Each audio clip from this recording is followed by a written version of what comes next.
Regarding, Thomas Massey, it's just a lie. It's just not true at all. Man. Regarding whether you gotta Massie make stuff up, ultimately, you cannot exist as a Democrat and express meaningful opposition to the sort of cores of the ideology. I mean, that's no different than saying I'm 6'8" and I play for the Los Angeles Lakers. It's absurdity. You don't think that's a bit of a straw man of what the Democratic Party writ large stands for? Gay race communism? No, I don't. Not at all, actually.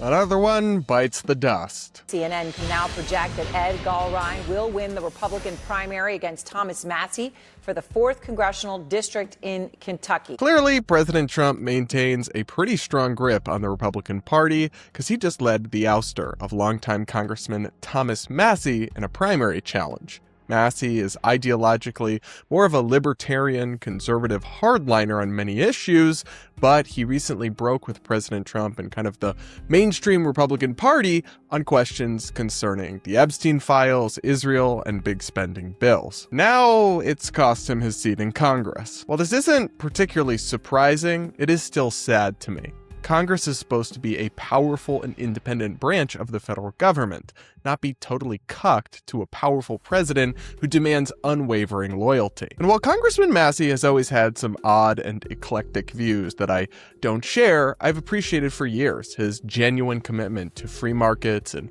fiscal conservatism, especially during the COVID-19 pandemic, when he basically earned the wrath of all of Washington, D.C. by demanding an in-person, on-the-record vote on the biggest stimulus spending bill in human history. To be clear, Massie has definitely fumbled his handling of some issues, like the Epstein files, and he's always been a tad too conspiratorial and cozy with cranks for my liking. But nobody can deny that he's objectively incredibly intelligent and committed to a genuine belief system. And I think we need more people in Congress like that, not fewer. The only upside here, if there is one, is that Massie still has 7 months left in office, and now he's not going to have to worry about re-election. So if his remarks after election night were anything to go by, he's not going to be pulling any punches.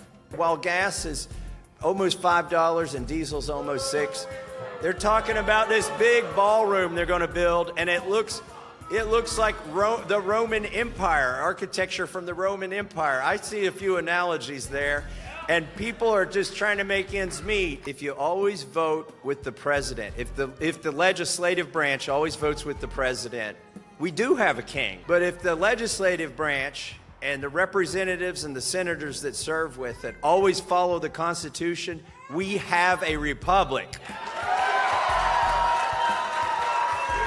I, for one, will miss Thomas Massie's independent streak in Congress, but that's just my take, and the debate is only just beginning. Joining me now on Brad vs. the World, we've got the Democratic influencer Chris Mowrey, the Libertarian podcast star Dave Smith, and the BlazeTV host and professional Thomas Massie hater John Doyle. Let's get into it. All right, guys, thank you all so much for being here. Thanks for having me. Yeah. John, I'll come to you first. You have a very different opinion on Thomas Massie than certainly me and perhaps some of our other guests. That's why I wanted you here. Help us understand why I'm wrong and we are better off with a Congress that does not include Thomas Massie. Well, I guess it depends. I don't think that you and I are exactly aligned politically, and so I think even embarking from first principles, we may run into some trouble here. But I just think that the reason that the country has been so upended in the past few decades is because of the sort of political hegemony of the Democrat Party. I view Donald Trump and his administration, especially his second administration, to be a unique opportunity to perhaps correct some of that. And I look at characters like Thomas Massie, who I really have no personal issue with. I remember when I was in high school, I think Thomas Massie used to be my phone background or something, sort of the remnants of like the Tea Party Libertarian era. And I had a lot of respect for the guy, but it seems to me that in the past few years, he was happy to kind of make himself an avatar for right-wing opposition to the presidents, which I just don't think is useful or productive. And I don't know if I could speak to whether what's really on his mind or what's really in his heart, because I don't know that, but I ultimately disagree with the way that he's conduct himself, and I think that the voters in Kentucky reflected that as well. And so I am happy that he's out insofar as it means that we don't have a model on the right wing for being successful in politics while being in vocal opposition to the president, because I think that the reason the Democrats are so effective at governing is because they are always in complete lockstep with each other. There is no meaningful dissent on that side of the aisle, and insofar as there is, those people are not rewarded with book tours and media tours and other positions. On the right, we don't have that. On the right, if you are actually dissenting from the president, you can be rewarded, typically within a left-wing media infrastructure. And so I think that's why we're bad at winning. And so, yeah, I would like to win. And so I'm glad that Thomas Massie is no longer going to be able to be in a position where he can be a meaningful disruption to MAGA. Well, Chris, I imagine you have thoughts on whether Democrats are all just actually in lockstep. Maybe speak to that briefly, then give us your take on Thomas Massie, because I'm guessing you probably kind of enjoy watching Republicans all fight amongst themselves, but you probably did appreciate him on at least a few issues like the Epstein files. Yeah, that's absolutely correct. And to start with Democrats being in lockstep, that certainly is not the case. Democrats have a host of issues. Congressional Democrats right now are the most unpopular they've been ever in American history. So Democrats, after the 2024 election, really still trying to figure it out. And I heard John say that you're rewarded if you go against the president of the United States and the Republican Party. But on the left, we're all just in lockstep. I mean, that's no different than saying I'm 6'8" and I play for the Los Angeles Lakers. It's absurdity. And that relates to the realities of last night, which is that, we very clearly see that this party is a party of loyalty to the president of the United States. That's it. Donald Trump has dominated and had an iron grip on this party for 10 years. I think we all kind of were trying to see how long that would last. We started to see cracks in that. And I think a lot of us were hoping that Thomas Massie would win. I probably disagree with Thomas Massie on 99% of issues. But again, I appreciate the fact that he hasn't just sold his soul and all his values to the president of the United States. It was the most expensive House primary in American history. Donald Trump and all the people dumped as much money as they physically could to make sure there was somebody who was loyal to the president in that space, and that's what happened. Well, yeah, I mean, that's why I'm disappointed is I don't want congressmen who are loyal to the president. But Dave, I mean, you're obviously more from the Libertarian camp. You've been a longtime admirer of Thomas Massie. Are you surprised by this? I mean, I'm sure you're not happy about it. Oh, sure. Well, I mean, I'm Thomas Massie. I probably align with him politically more than any other member of the House of Representatives. So I'm certainly not happy to see him defeated. I don't know that I'm surprised. I'm glad that it was mentioned there right at the end. It felt like we were going to get through a lot of this just talking about whether it was like Trump has an iron grip on the Republican Party. I've seen everyone from Jake Tapper to Ben Shapiro and trying to spin that as like Donald Trump's just so much more popular with the Republicans. But the bottom line is that they had to put more money into this congressional race than has ever been put into a congressional primary in the history of the United States of America to unseat the guy. So it's not, they very clearly knew that just Donald Trump endorsing his opponent and calling him the worst congressman in history wasn't going to be enough. And so you had a massive effort to unseat the guy for essentially the crime of pushing for the Epstein files being released and opposing the war in Iran. These were two explicit promises that the Trump administration ran on: no new wars and disclosing the Epstein files. So I certainly think there's no justice in it from that perspective. But, I got to say, I think from my perspective, there's a real silver lining to this, which is that I think they've essentially made Thomas Massie a political martyr. And the way that the support for him breaks up between generational divides is really something. I mean, Thomas Massie is one of, if not the most popular political figures in America amongst young people. And it was only because of the Israel lobby money and the Fox News apparatus, which is the media that boomers still can consume, that they convinced enough boomers in his district that he was like a Democrat now or had completely changed his principles, which is ridiculous and not true. And just one comment on I hear this as a talking point on from Republicans a lot, that there's like no division amongst the Democrats and that they just are all in lockstep. And I just really think this couldn't be further from the truth. I mean, in both 2016 and 2020, the Democratic establishment essentially had to put down a mutiny from Bernie Sanders, which had all the energy and all the young people, and they had to cheat. They had to lie and cheat to get rid of him, to even get their nominees across the finish line. There's a reason why there was absolutely no democratic process on the Democratic side in 2024. more, because there's a huge gap between where the Democratic establishment and where the Democratic voters are. Genocide Joe was the popular nickname for Joe Biden amongst left-wingers in this country. And I think there's a huge gap on the Republican side as well. It's kind of consuming the country at this point, that there's this huge like chasm between where the establishments of both political parties are and where the grassroots support from the people are. Yeah, John, I want to give Thomas Massie is much more with the grassroots. The midterm elections are getting closer, and all this chaos isn't going to help Republicans turn things around. According to our channel partners at Kalshi, people think there's a 77% chance that the Democratic Party will win the House in November, and just a 23% chance the Republican Party will retain control. Honestly, these days in politics, you really never know what's going to happen next, but that's part of what makes trading politics on Kalshi so exciting. Kalshi is the first CFTC-regulated exchange dedicated to trading on the outcome of future events.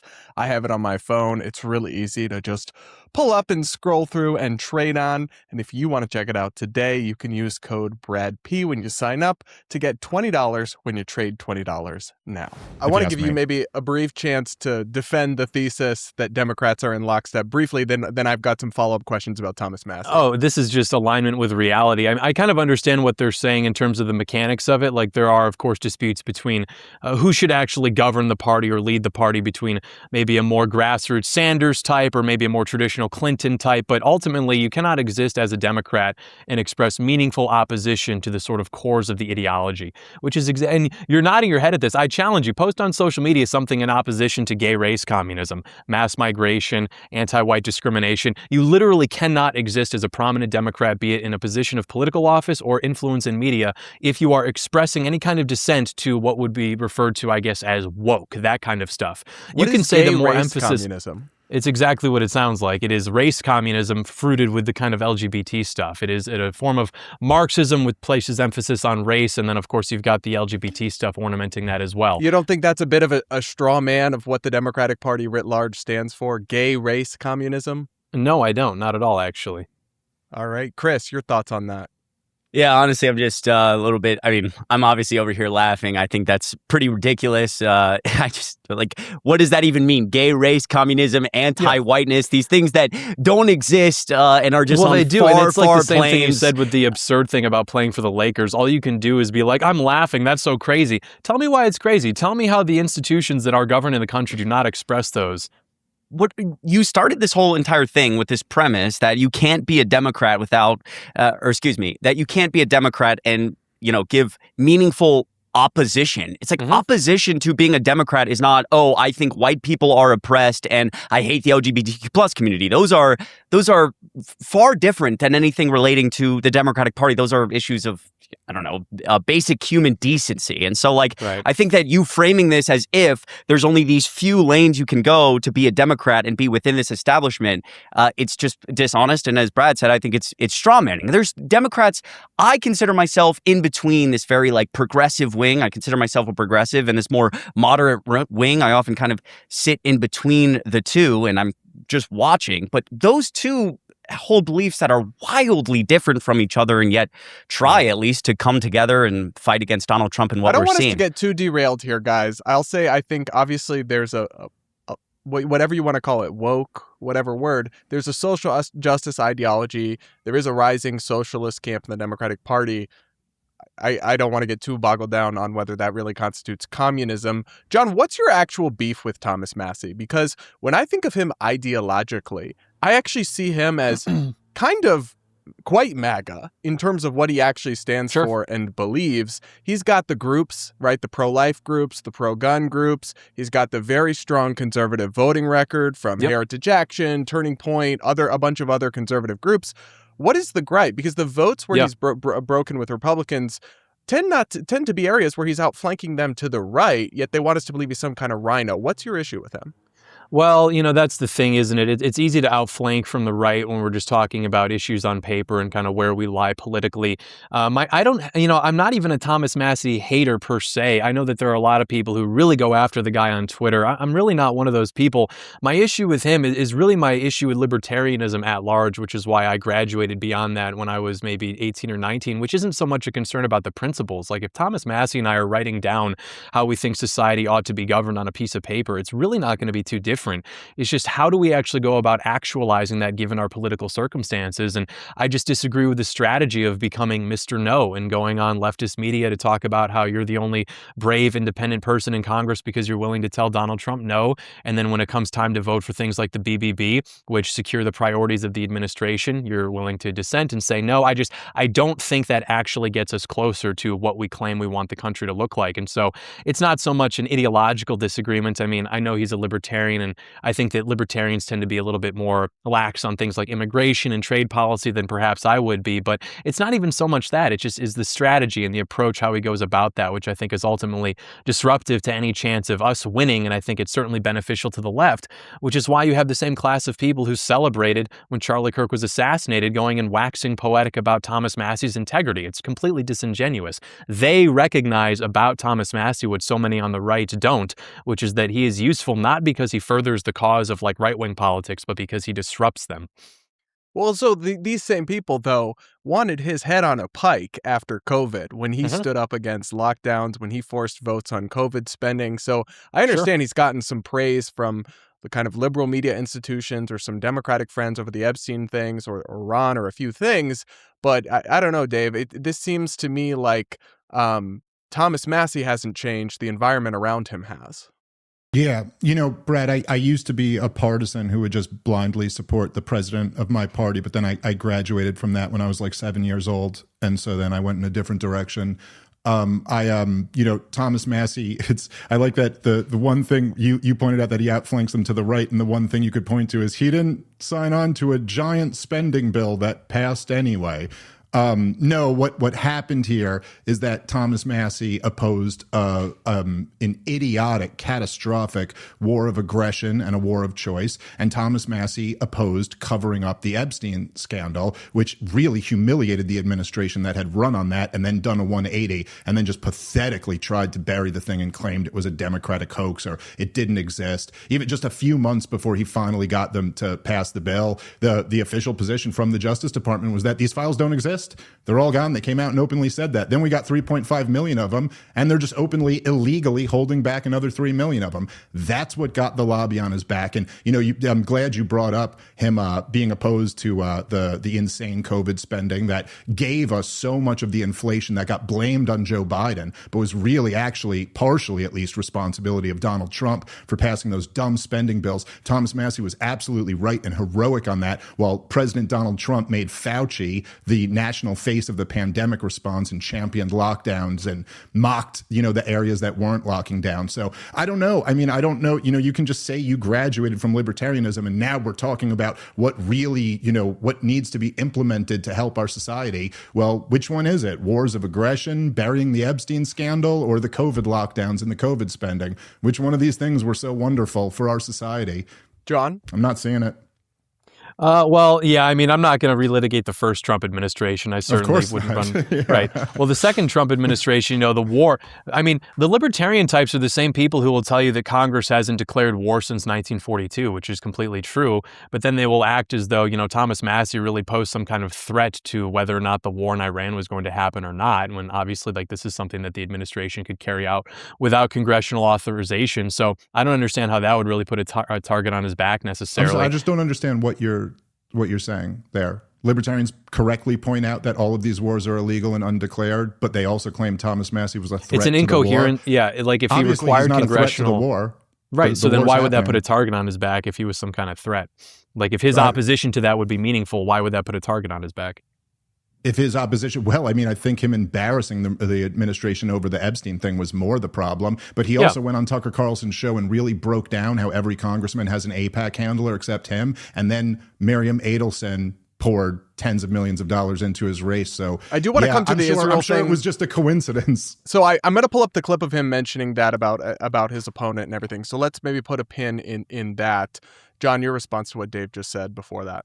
I mean, there are plenty of Congress people who vocalize opposition to Israel, but they don't get targets the way Thomas Massie did. You can find this with the Squad, for example. Among Republicans? Oh, no, I'm talking Congress people, Democrats, Republicans. We have two parties. Ilhan Omar, Rashida Tlaib, Alexandria Ocasio-Cortez. She tweets about AIPAC, and she doesn't really suffer the same consequences politically that Thomas Massie does. So clearly, it's not just an opposition to Israel and America's relationship with Israel. I believe that the problem Thomas Massie faces is that he made a lot of political missteps pertaining to his vocalization of being in opposition to an extremely popular president within Republican voters, and that's why he suffered. So you can make that about Israel or about Miriam Adelson or whatever, but ultimately when people in Kentucky went to vote him out in his primary campaign, it wasn't because they were running advertisements where he says things that are critical of Israel. Republican voters like Israel, but they don't rank it even within their top 10 issues. Yeah, but that's not the question. The question is, why was Miriam Adelson pumping all that money in? Yes, I agree with you. They weren't running ad campaigns that just told you what he said. They pretended he was some type of Democrat, even though we've already established at every point he's outflanking you guys to the right. But whatever. The point is that, yes, that clearly there was a concerted effort. They spent more money than any other race in congressional history. So obviously that was for a reason. And for you to just point out, say hey, Miriam Adelson hasn't put as much money into, say, getting rid of Ilhan Omar, that doesn't prove anything. Obviously, Thomas Massie was much more of a threat to the Trump administration because of what me and Brad were just saying. He's outflanking them to the right. He's running as a true America First Republican. And yeah, they saw that as much more of a threat. And that's why the money came down on him. And they're right. He is much more of a threat. If he runs for president in the Republican primary, he's got a great shot at winning. Well, we can come back to that. I want to play you guys a clip of both Vice President J.D. Vance and President Donald Trump describing their perception of Thomas Massie. Listen to this. I think the problem with Thomas, and I've told him this in private, and now I guess I'll say it in public, is it's one thing to disagree with the party on a particular issue. It's one thing to have your independent stand on a number of questions, but that's one thing. Being independent, having your own opinions is one thing. Voting against the party on every single issue, you're eventually going to make too many enemies. Thomas Massie's a terrible congressman. He's been a terrible congressman from day one. Dealing with him is just horrible. I don't think he's a Republican. I think he's actually a Democrat. He's not a Libertarian. Sometimes they say he's really a Democrat. He votes against us all the time. He voted against the border wall. He voted against men playing in women's sports. He voted against transgender for everybody, the mutilization of your children. He voted against, again, open borders. So, guys, I understand that Thomas Massie's been a thorn in the side of President Trump and the administration at times, and they'd want to get rid of him. It's partisan politics, what have you. But I wish they didn't have to lie about him. The idea that he is voting against the Republican Party on every single issue is objectively not true. Even the statistics that critics of Massie have cited show him still voting nearly 80% of the time with the party this partial term. And when you look at previous terms, it's over 90%. And then to say he supports transgender for everybody or opposes border security just because he voted against the one big beautiful bill, well, the reason he voted against that was because it raised the debt ceiling by $4 trillion and added trillions of dollars to the debt. That doesn't mean he de facto opposes every single provision in it. I don't know. To me, this all seems like they say you're allowed to dissent, but then when you actually do so, even in ways where you're more in line with what Trump campaigned on, like actually wanting to release the files or not wanting more wars started overseas, then they still come for your throat anyway. I don't know. Obviously, it's hyperbolic language, Chris, but something about this does give. You will not question, dear leader. It does give slightly cultish energy to me. Yeah, absolutely. I mean, it's a cult. It's a party of personality. You have to, at every single level, being an elected official, you have to give pretty much your soul to Donald J. Trump, both in public and I would argue at some level in private. You have to get on the stage like Thomas Massie's opponent did and basically be like, I want to sleep with my, Trump body pillow at night. I love Donald Trump. questions I get about the war in Iran, just trust Donald Trump. He's resetting the global order. And I mean, this is what we've seen in the Republican Party for 10 years. It's just the reality. I wish more Americans, again, it doesn't matter if you're a Democrat or Republican, up, down, left, right, would just understand that this type of loyalty in politics is so toxic. The idea that if you speak out at all against Donald J. Trump, you're just going to be ostracized. You're going to be called the enemy. You're going to be called a Democrat, similar to now what we see with like Marjorie Taylor Greene, who I really strongly dislike Marjorie Taylor Greene. But the idea that all of a sudden she goes against the president and now she's like a Democrat, I'm just watching all this from the background being like, it's like, we told you so. The president, this whole thing's a cult. Can't go against him. John, do you agree with them like trying to pin just because he voted against the big beautiful bill, which was very big but not so beautiful and was thousands of pages and dumped on them like hours before a vote? Yeah, he voted against that. That doesn't mean he de facto opposes every item in it or supports the things that would have been restricted by it. That seems like a pretty bad faith. I mean, that is how political attacks work, but right, but I just think that's a naive understanding of how our processes are actually conducted. I mean, it's like the same thing with talking about his voting record. Like when, Trump and Vance want to say, oh, he's voting with Democrats all the time. They don't literally mean he's voting with them all of the time, but on issues where maybe it matters a bit more, he's voting with them. Or even I think he had the highest likelihood of voting with Democrats of any Republican congressman, even if he's still voting with Republicans like 85% of the time or something. He's still defecting at a higher rate. And then two, I'm of the opinion that all of our issues politically are downstream from mass migration. I think that there's been no tool greater to embolden and solidify the Democrat Party than mass migration. I think that insofar as we don't reverse that, anything else we're doing is ultimately futile. And so when I see we have on the table for us the largest increase in border security funding literally ever, to me, like, that's when it's time to kind of like put up or shut up, because if we don't get that under control, then the debt's not going to matter anyway. The deficit's not going to matter anyway, because Democrats will just have permanent political control and they're going to destroy the economy anyway. So I am willing to make that sacrifice, which I agree. I don't think it's pretty, but I'm willing to, actually spend more money if it means part of what we get out of that is the ability to actually preserve the sovereignty of the country so that we do have a window we can work with. Because if we don't have that window, then nothing we're doing is going to matter anyway, because they're just going to win every election. They're going to have the electoral winter. Have you said that Thomas Massie is an open borders globalist? Effectively, yeah. Okay.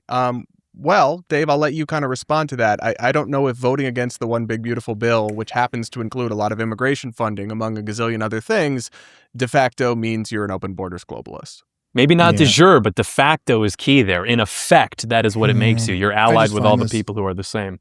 It's just such a weak argument. I don't know. And it's as I know, Brad, because you pay attention to this stuff, one of the things that's interesting about it is it's a particular tactic that Democrats typically use, where they'll attach one thing to a gigantic bill, and then if you're against the bill, they claim, oh, see, you hated this one thing. And obviously, Thomas Massie had always been the guy who wasn't going to vote to add $4 trillion to the debt ceiling. And again, let's poll that issue amongst Republican voters. I think most of them would agree. Why can't we have this as a standalone bill? I mean, the Republicans controlled at the time, they controlled both chambers of Congress. They had the Supreme Court and they have the president. Why can't we just get a standalone immigration bill? Why can't we just get a standalone border security bill? There's no reason that you would have to attach this to $4 trillion of extra spending. Brad, then they're trapping you into either you go along with this or we'll smear you as somebody who's weak on the border.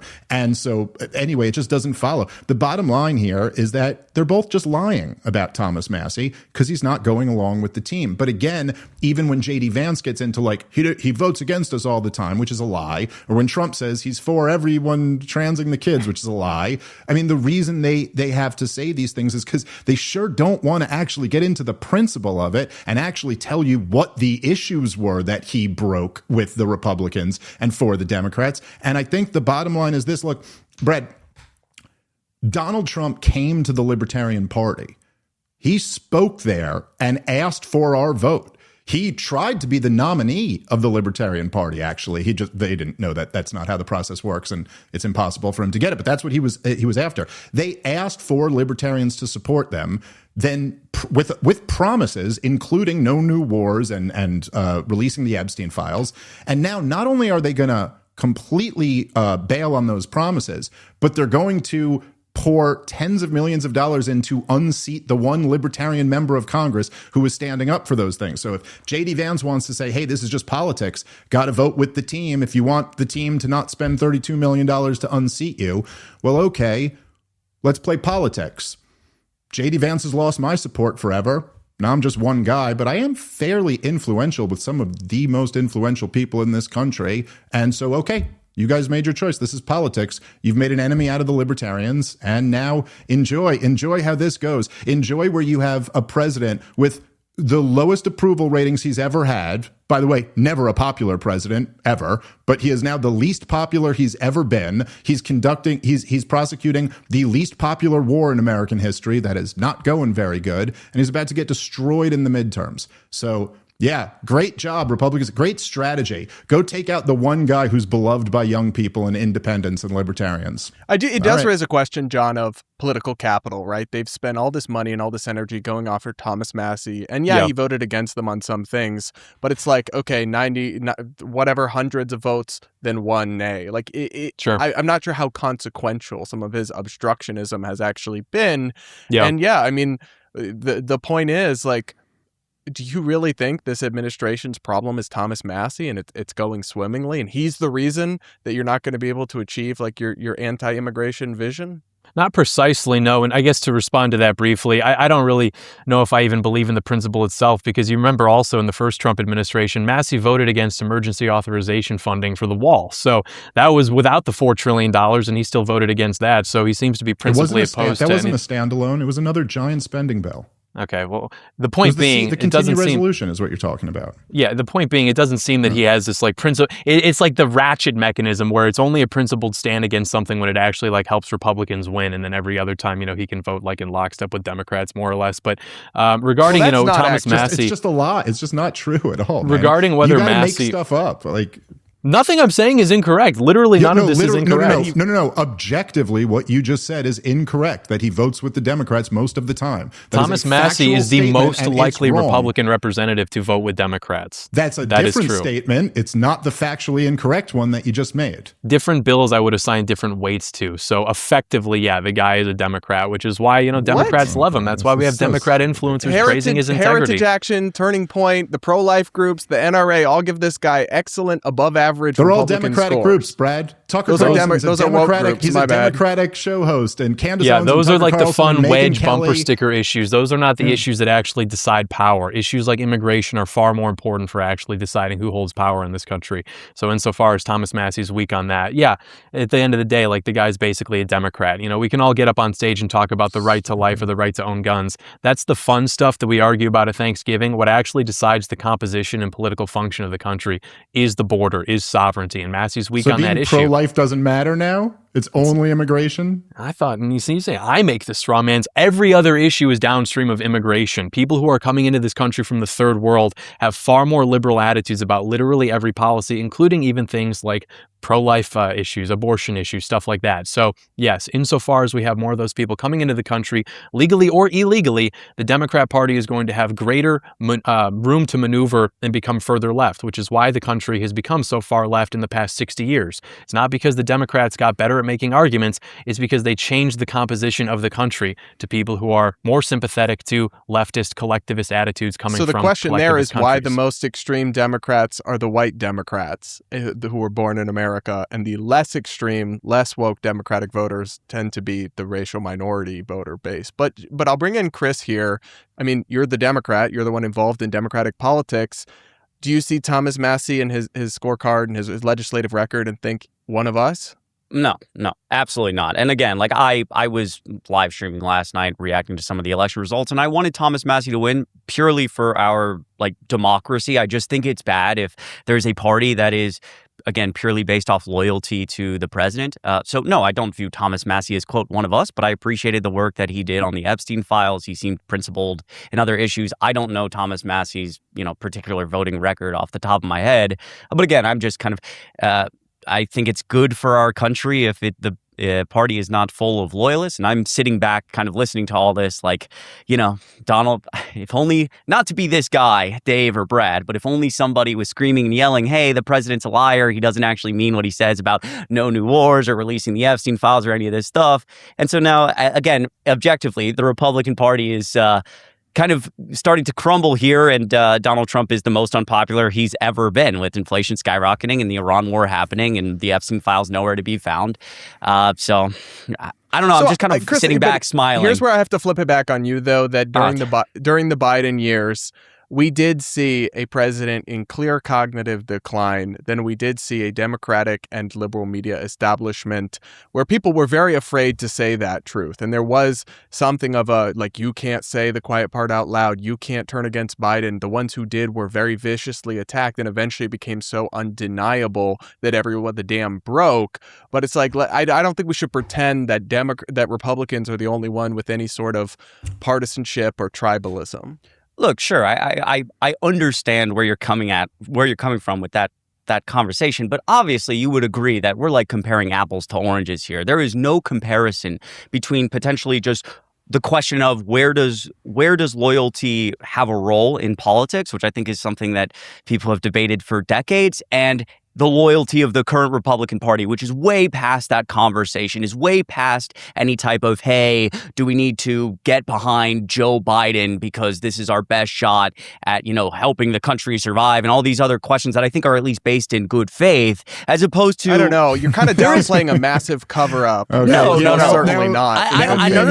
No. On a team against him. I mean, come on, dude, listen. No. I think these are two separate... I think one of those conversations, it's apples to oranges. You're talking about people coming at a question with good faith, trying to understand what the person to lead their party, who's best to do that, and everybody in Donald Trump's world being like a pure loyalist at every single level because they only care about themselves. To this a little bit? Yes, Dave, please. Okay, so first of all, like, I'm sorry, but to frame everybody being like cowed into staying silent about the president who was clearly senile.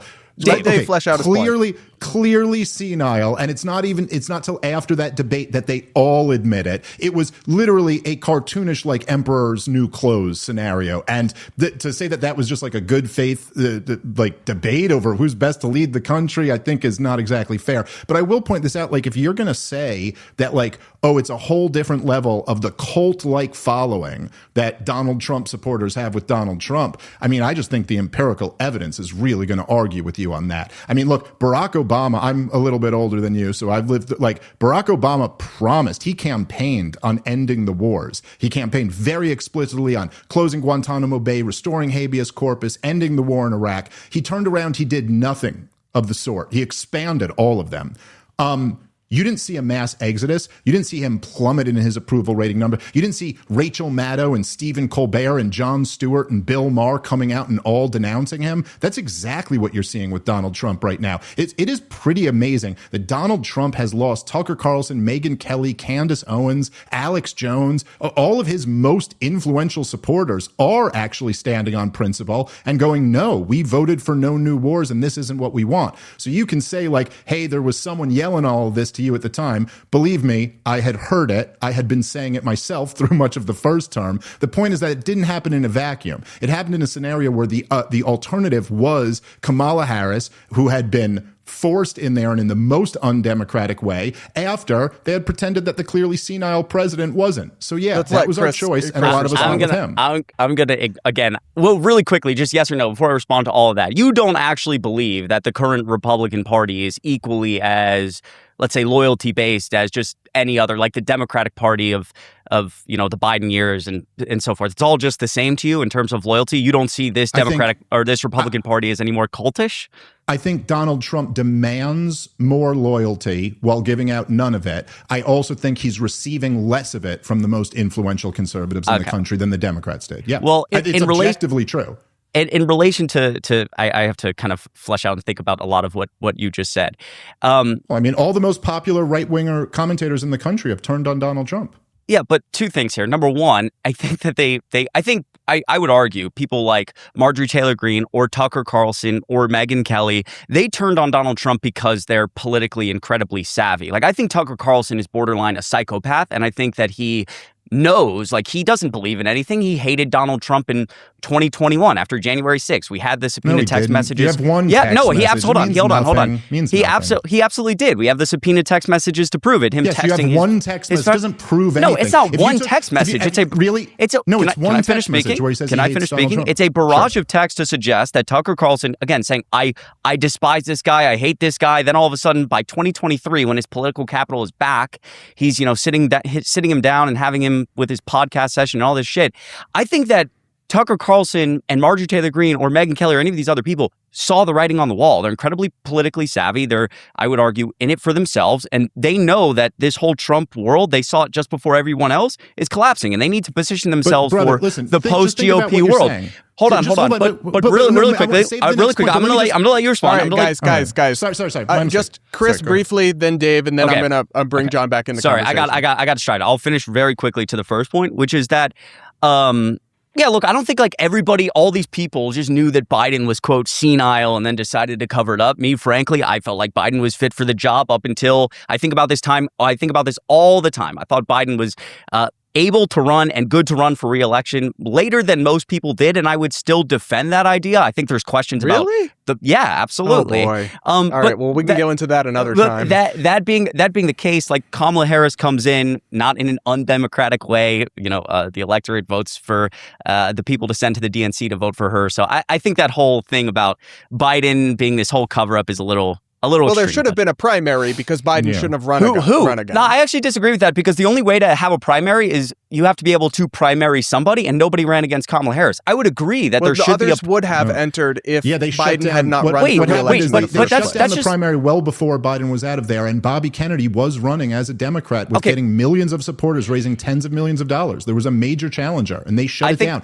The head of the DNC said, we will not have a primary. No, I think those are two different questions, right? Obviously, Kennedy was not a Democrat, or by the time Biden dropped, there was nobody. I just love as the words Kennedy was not a Democrat are coming out of your mouth. That's absolutely true. Like, I'm referring to at the time there was supposed to be a primary. Bobby Kennedy was not a Democrat, right? He had switched to being an independent. He was like, I'm done. No, in terms of his party affiliation, he had announced that he was no longer a Democrat. Guys, I'm going to move us along here because I don't know that we need to. I'm sorry, Brett. I'll keep this real quick. I'm sorry. But final thought to the topic that we were on. I mean, look, dude, if you're just being honest here, just like if you hear yourself talking, you're saying, hey, look, there's way more cult-like following on this side than the other. And then I point out, maybe I overstate it by saying all the biggest right-wingers, but 7 out of the 10 top biggest right-wingers have all turned on Donald Trump. So that kind of pokes a hole in your, and then you immediately just went to psychoanalyzing all of them and saying that, well, their motivation isn't really this or their motivation is this. But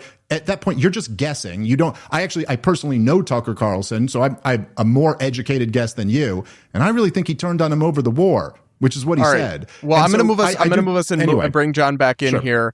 I'm actually curious for your thoughts on this, John, because Dave has obviously articulated a true phenomenon, which is kind of the independent or alternative right-wing media ecosystem turning against Donald Trump, but that's also not the same thing as Republican voters, mainstream kind of Fox News, and all Republican politicians and congressmen and senators for the most part. So where do you see this? I mean, do you see this, John, as Trump no longer having support among a large swath, or is it just podcastistan, as it is derogatorily referred to?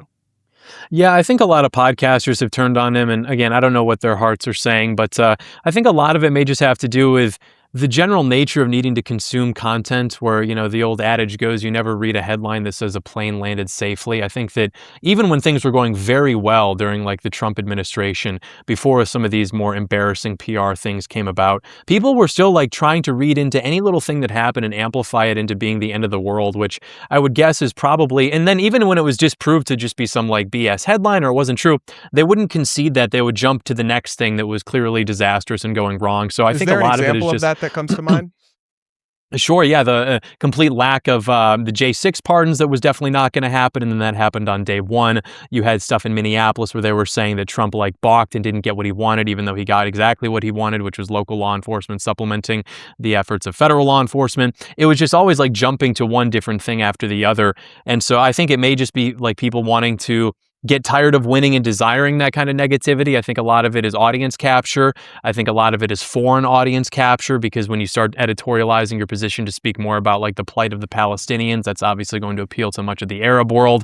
But clearly it's losing touch with people who are in Kentucky, losing touch with people who are in middle America. Now, I don't know how long that's going to last, because obviously, GOP voters are getting older and we'll see a lot of change in the electorate in the next 10 years or so. But if I had to guess, I think that's more or less what is happening. I think the influencers are in the business of chasing influence. And Tucker Carlson, I've had a lot of respect for him throughout his career, so I don't know exactly what his motives are. But I look at some of these other people who have always kind of lily-padded around to whatever seems to be the more hot topics, and it doesn't surprise me that they're doing the same thing now. Well, listen, I certainly doubt the authenticity of some of their changes of heart, and I don't deny the role that audience capture can play in any content creators. Kind of just it's the nature of the industry and the business, and it does happen somewhat across the board.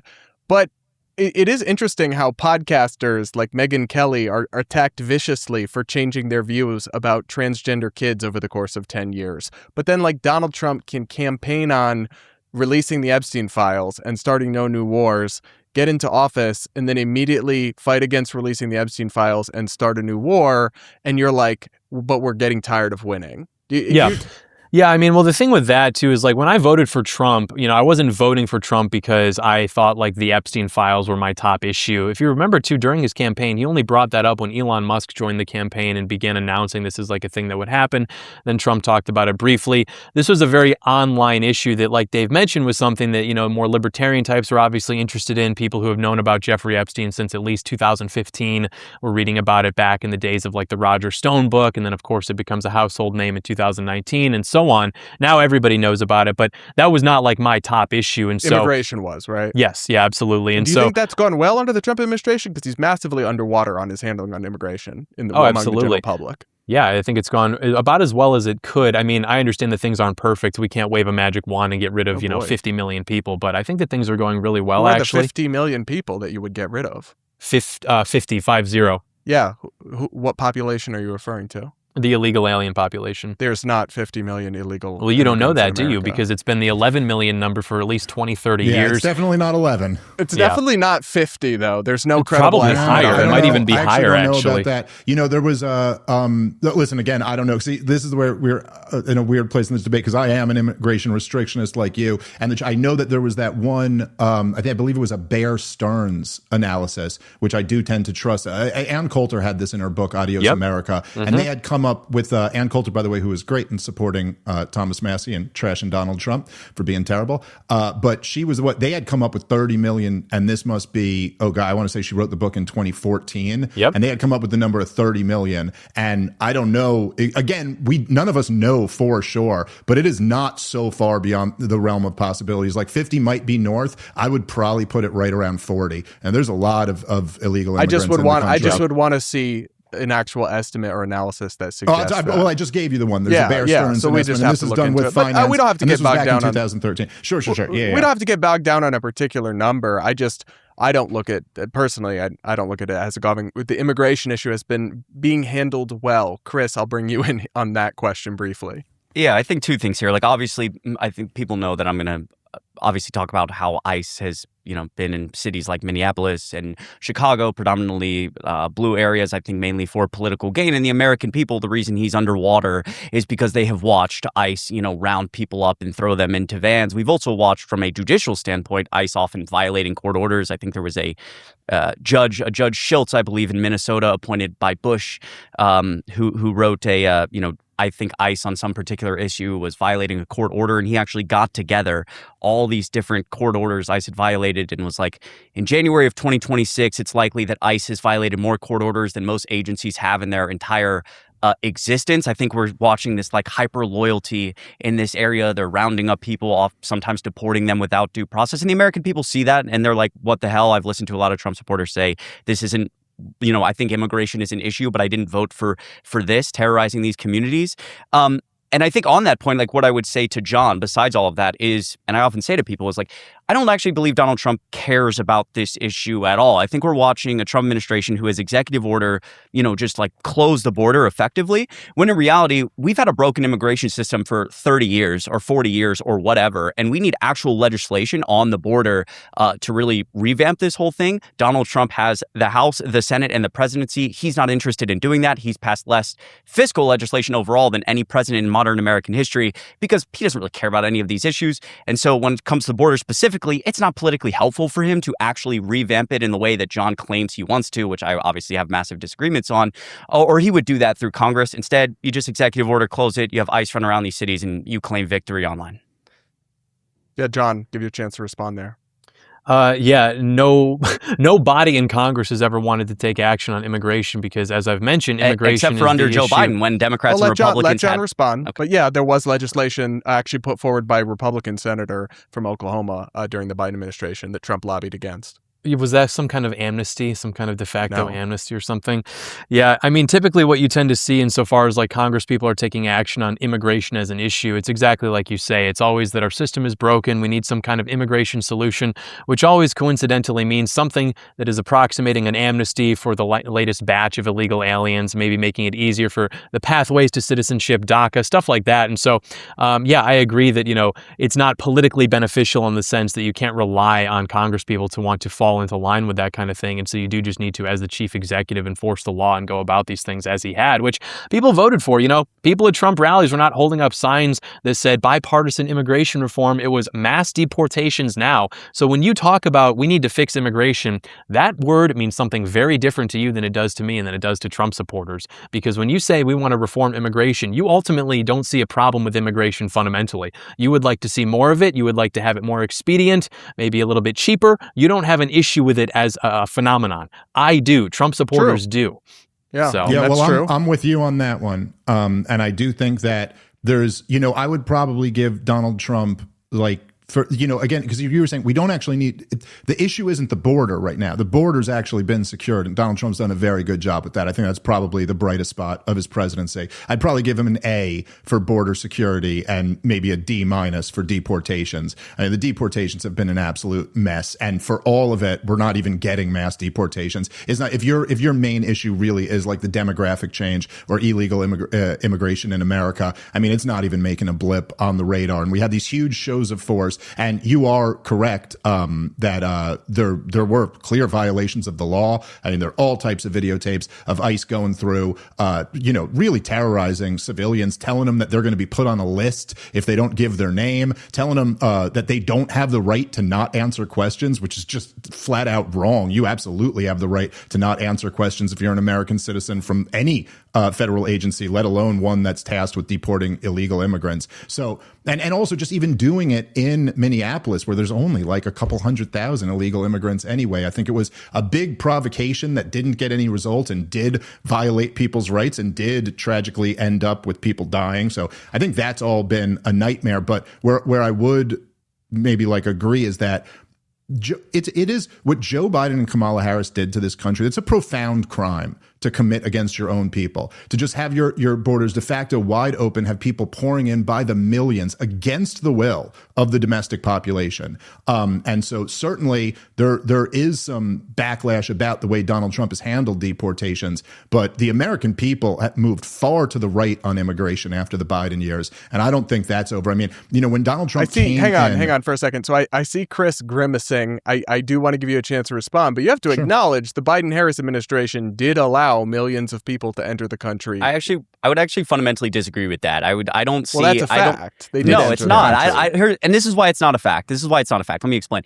I don't think anybody in this panel could name me a piece of legislation or an executive order that de facto caused the border to be wide open, certainly with no evidence behind it. In fact, hold on, we can see via evidence. If we take a look at 18 months under, I was actually looking at this data, 18 months under the Biden administration between 2022 and 2023, when a lot of these, obviously the border was an issue. There was a lot of people crossing the border. We can see encounters at the border, arrests, and then deportations. He had an effective deportation rate at the border almost identical to Donald J. Trump in his first term. I think that the issue was not that Joe Biden or Kamala Harris did something radically different on this section of the border relating to people coming in. The issue is that, again, we've had a broken immigration system for 3 decades, and because of COVID, a lot of these countries, their economies collapsed, inflation exploded, and so they made the trip to the United States. Again, because our system's been broken for a long time, Border Patrol didn't have the resources it needed, and our system was pretty overwhelmed. I think the idea that Joe Biden or Kamala Harris wanted that to happen or caused it to happen is just not based in reality. I understand why the American people were upset about it, but I don't think, similar to inflation, I don't think it's the fault of Joe Biden. Well, I'll bring in John here. I imagine he has some thoughts on that, but I'll just point out that they did come in and immediately change a wide number of Trump's immigration policies from his first term, including his COVID-era restrictions that did decrease the flow of immigration at the border. And then part of the issue was people just coming in and claiming they were seeking asylum and then being released into the country, never to be seen again. John, your thoughts on whether... Not only did they do that, they did that on day one. It was literally their top priority is undoing all the Trump-era Border Patrol measures. And two, I understand... Hang on, Chris, you're shaking your head, but you acknowledge they came in with a stack of papers and immediately revoked. No, I'm acknowledging that, but I'm disagreeing with the idea that those executive those things, or a lot of them being executive orders. Okay, you could dispute the causality, but you acknowledge they reversed many of Trump's border but I don't policies. think that those had relation to people just crossing the border at will. I don't know they if just you didn't. remember this. I don't And know if you were... also, I want to point out really, really briefly, I'm sorry, I will let John talk, I promise. The Biden administration was in court, to some people's dismay, I still think about this, arguing that a lot of those COVID policies should remain in place because they knew asylum would be a problem. Again, COVID was no longer a national emergency, no longer considered a national emergency. And so federal judges said, these issues are no longer constitutional. You have to get rid of them. But Joe Biden was fighting for those things like Title 42 in court. All right. I might recommend. I remember that event unfolding slightly differently, but I'll let John have a word here. Yeah, I remember too seeing interviews and leaked statements from during the Biden administration where Border Patrol agents would be lamenting that they were basically told to stand down and they weren't allowed to do their jobs, because you may be right that yes, there was no policy that went through that Joe Biden signed with the auto pen that said it's time to be evil and flood the country. But as the chief executive, you are in charge of enforcing laws, and you can choose to ignore certain laws and allow for something like 10 million people to flood into the country through the southern border, which is exactly what happened. And we know that this was not some complex issue that really required policy and bipartisanship to solve, because Donald Trump solved it and literally got it under control within a few weeks. We've had net zero crossings. The border is completely secure for the first time in my lifetime, certainly your lifetime, and it took the guy 5 minutes. Now, other issues pertaining to immigration are going to be much trickier, and we hope that he could, display something approximating that level of effectiveness. But in terms of the border, which again, under your guy was wide open, yeah, dude, that was a complete just flank that was left exposed, and it was obviously intentional. They undid it. They sat back. People flooded in. They said, I don't know. And then, Trump is now having to clean up the mess. Again, I think that I understand when people say, when there's conversations around how Biden could have potentially handled the border differently. For example, his last year, he signs an executive order, border crossings effectively drop 70%. The reason he did that so late, he was waiting for this legislation and all these things. He could have handled that differently. I think the idea that, again, they wanted this to happen or caused it to happen as opposed to a set of circumstances like COVID-19, I think is dishonest. And furthermore, to your point about Donald Trump in 5 minutes got it done. Again, this is where the difference between how we view immigration. Donald Trump executive order closed the border. I don't think the border should be closed for business. I think that people should be able to, come to a port of entry. Hold on. That doesn't mean just cross wide open. I'm supportive, for example, under Joe Biden, this piece of legislation originally crafted by Republicans that Joe Biden supported was the strictest border bill in American history. It gave tons of money to security at the border, changing ports of entry. The pieces I liked were massive money to the judicial section so we could try to approve or deny visas. You're talking about the James Lankford bill, right? Yes, correct. Approve or deny visas within 6 months as opposed to it taking, 9 years. That border bill in a normal, perfect time to me is very strict, but I was supportive of it because it gets the job done. I understand why the American people are upset. Donald Trump is not interested in changing any of that. Again, he's just got the border effectively closed, which I think creates a host of other issues for immigration in the future. Issues for you because you like immigration because you're a Democrat. Dave brings up I'm the Adios America. Because I'm an American. But because you're a Democrat. And Dave brought up the Adios America book. There's a great quote in there that she includes. I don't remember which strategist, but there was a Democrat strategist who is someone we should pay attention to. And he mentioned of the Hart-Celler Immigration Act that it was the Kennedy family's greatest gift to the Democrat Party. This is true because through that I guess, usurping of traditional American immigration policy, which was far more concerned about the demography of the nation, it has enabled the Democrat Party to basically import a permanent underclass of voters. And so, yeah, I believe you when you say that you like immigration. Of course you do.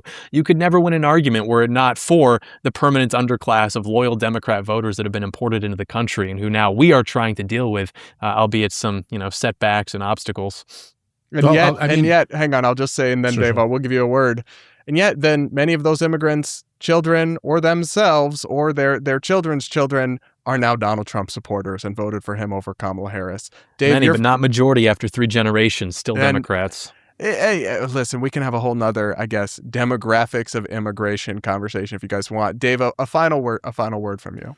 Yeah, well, look, I mean, it is true, and that book really is worth reading. And look, I remember this well because I was like politically aware at the time. That the Democrats used to just openly say this all the time. It's not like one quote from one strategist. Like Joy Reid and Rachel Maddow, they used to all talk on MSNBC back then openly. They called it the browning of America. And they would all openly celebrate it, and that this was going to give Democrats permanent majorities, and that's why it was the plan. I go, look at the percentage of Latinos. Latinos are going to be the biggest minority, and then a majority of the country coming up in the future, and they overwhelmingly vote for Democrats. They would openly say this, and then I'm not saying they got it right or they got it wrong. I'm just saying this was their plan, and they would openly say this, and then when there was the right reaction to that, and they called it replacement, they said, oh my God, that's a neo-Nazi slogan. You're not allowed to say that. But it was literally the same thing that they were just talking about a few years earlier.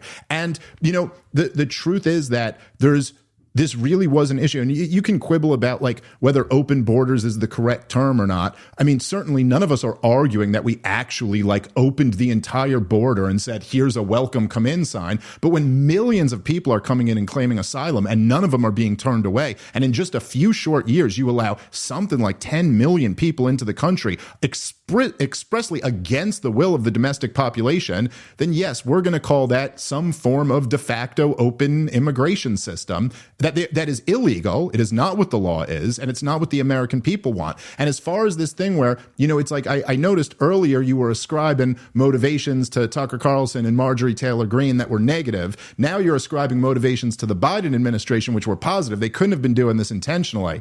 I don't know, man. If a new president can come in and that quickly get the situation under control, I think the only reasonable thing to deduce is that this was done intentionally, and this could have been gotten under control by the previous administration. Guys, at least now, Thomas Massie is out of the way, and so Trump will be able to fix the immigration system because that obstructionist, roadblock, open borders globalist is finally gone. So, guys, I appreciate you all joining me for the spirited conversation. Thanks so much for making the time. Thanks, guys. Thanks, Brad.